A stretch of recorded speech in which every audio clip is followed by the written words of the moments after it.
जय सिया राम दोस्तों, कैसे हो आप सब। आशा करती हूँ आप लोग ठीक होंगे। तो आज सुनाएंगी दोनों बहनें विवाह गीत।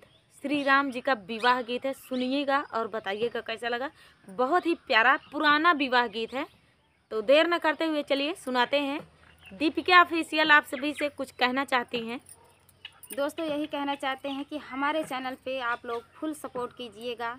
बहुत ही पीछे चल रहा, बहुत ही कम व्यूज़ जा रहा है दोस्तों, बहुत परेशान हैं हम। तो आप लोग पूरा फुल वॉच करके सुनिएगा और पूरा सपोर्ट कीजिएगा, भर भर के आशीर्वाद दीजिएगा दोस्तों। हमारे चैनल को भी आगे बढ़ाइएगा दोस्तों, यही हम आप सबसे उम्मीद रखते हैं। तो आज हम एक प्यारा सा विवाह गीत लेकर आए हैं, आप लोग सुनिएगा और जैसा लगे कमेंट में ज़रूर बताना। हमारे चैनल पर नए हैं तो प्लीज़ हमारे चैनल को सब्सक्राइब कर लीजिएगा दोस्तों। शेयर करें और लाइक करें और सब्सक्राइब करें। कमेंट में अपनी राय जरूर दें। चलिए सुनाते हैं। कवने नगरिया में बाजना बाजे, अरे कवने नगर उजियार जी। कवने नगरिया में बाजना बाजे, अरे कवने नगर उजियार जी। कवने न राजायापन कन्या संकल्पाई, अरे देथिनी अनधन दहेज जी। कवन ही राजायापन बेटी संकल्पाई, अरे देथिनी अनधन दहेज जी।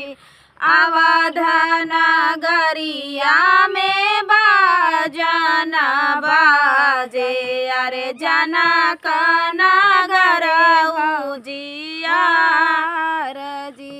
अवध नगरिया में बाजना बाजे, अरे जनक नगर उजियार जी। राजा जनक यापन बेटी संकल्पाई, अरे देथिनी अनधन दहेज जी। राजा जनक यापन बेटी संकल्पाई, अरे देथिनी अनधन दहेज जी। के चढ़िया सजला डोलावा, अरे के चढ़िया वेला पालकी। के चढ़िया वेला सजला डोलावा, अरे के चढ़िया वेला पालकी। के चढ़िया वेला सजला हाथिया, अरे के चढ़िया वेला रथ जी। के चढ़िया वेला सजला हाथिया, अरे के चढ़िया वेला रथ जी। के चढ़िया वेला सजला हाथिया, अरे चमारा डोलाई चारौर जी। के चढ़िया वेला सजला हाथिया, अरे चमारा डोलाई चारौर। रामा चढ़िया वेला सजला डोलावा, अरे तीनों भैया मई सुख पालकी। रामा चढ़िया वेला सजला डोलावा, अरे तीनों भैया मई सुख पालकी।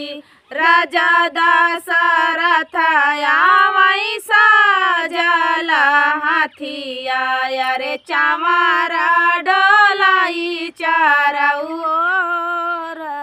राजा दशरथ आमई साजला हाथिया रे चमारा डोलाई चारौर सजी गए अलकी हो सजी गए पलकी अरे सजी गईले तंबू से मियान जी सजी गए अलकी से सजे गईले पलकी अरे सजी गईले तंबू से मियान जी रामा के घोड़ावाही सकाई साजई अरे लगाई दोहरी लगाम जी रामा का घोड़ावाही सकाई साजई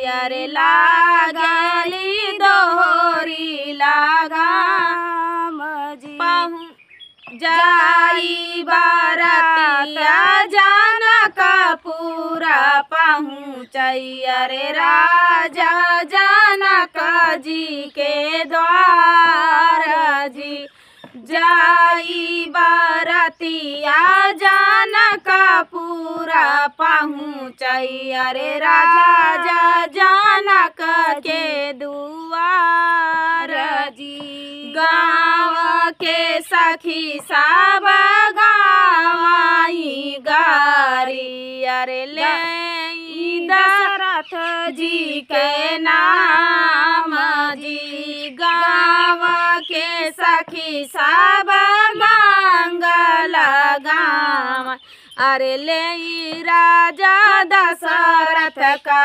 नाम जी सब तौनी हारैया राती बाराती अरे सासु निहारई दामाद जी सब केउ निहारैया राती बाराती अरे सासु निहारई दामाद जी। तो दोस्तों ये प्यारा सा विवाह गीत आप सभी को कैसा लगा कमेंट में बताना दोस्तों। मिलते हैं अगले वीडियो में, तब तक के लिए जय सिया राम।